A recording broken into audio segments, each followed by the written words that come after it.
16-year-old Jessica went to the hospital for a flu shot, a simple act, a mundane decision. She had no idea it would change her life forever. The bustling hospital hummed with the everyday anxieties of the sick and the worried. Jessica felt a chill, but it wasn't from the flu.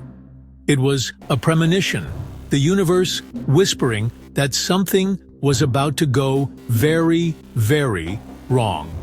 The waiting room was crowded, filled with coughing patients and worried parents. Jessica nervously flipped through a magazine, her heart pounding with a strange mix of anticipation and dread. The air felt heavy, the fluorescent lights buzzing overhead, casting a sterile glow over the scene.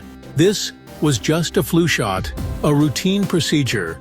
Why did she feel like she was stepping into the unknown? After an interminable wait, her name was called. The nurse, her smile strained, led Jessica down a maze of corridors, deeper into the hospital's labyrinthine depths. They arrived at a door marked Women's Health. Jessica paused, a shiver running down her spine. Why was she brought to this ward for a flu shot? Inside, the atmosphere was hushed, heavy with a strange tension. Women of all ages sat silently, their faces etched with a mixture of hope and fear. The air hung thick with the unspoken weight of their collective anxieties. Jessica couldn't shake the feeling that she didn't belong here. This wasn't the place for a simple flu shot. A tall, imposing figure with piercing blue eyes and a carefully groomed salt and pepper beard, Dr. Gonzalez exuded an air of quiet authority. But there was something in his demeanor, a flicker of unease behind his professional mask, that set Jessica on edge. He spoke in clipped tones, his gaze darting around the room as if he were searching for an escape route. Jessica tried to ignore the tremor in his hands as he prepared the syringe. "Just a little prick," he said, his voice strangely high-pitched, betraying his inner turmoil. Jessica looked away, focusing on a painting of a serene landscape hanging on the wall, a stark contrast to the storm brewing inside her. The injection itself was a blur, a quick jab followed by a searing pain that radiated down her arm. But it was the look on Dr. Gonzalez's face, a mixture of shock and dawning horror, that truly terrified her. The days that followed were a blur of nausea, fatigue, and a gnawing sense of unease. Jessica dismissed her symptoms as side effects of the flu shot, but deep down, a seed of doubt had been planted. Her body felt different, alien, as if it were no longer entirely her own. Her reflection in the mirror seemed strange, her eyes wider, her features somehow softer.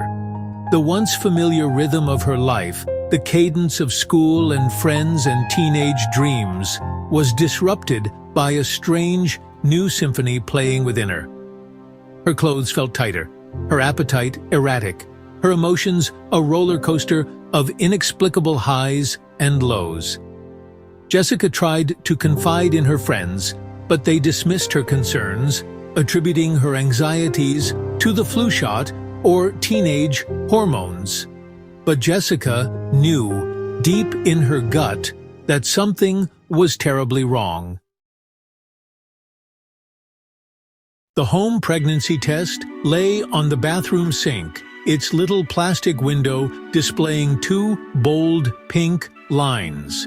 Two lines that shattered Jessica's world. Pregnant? It was impossible. She was a virgin. As the enormity of the situation crashed over her, a terrifying thought took root in her mind. The hospital, the strange ward, Dr. Gonzalez's erratic behavior. There had been a mistake, a terrible, life-altering mistake. Driven by a desperate need for answers, Jessica returned to the hospital, clutching the pregnancy test like a lifeline. The whispers started the moment she stepped into the women's health ward. Hushed voices speaking of a mix-up, a scandal, a young girl caught in the crosshairs of a medical nightmare. The air crackled with tension, the silence broken only by the tap-tap-tap of Jessica's footsteps as she made her way to Dr. Gonzalez's office, her heart pounding with a terrifying mix of fear and fury. The truth, when it finally came out, was more shocking than she could have ever imagined.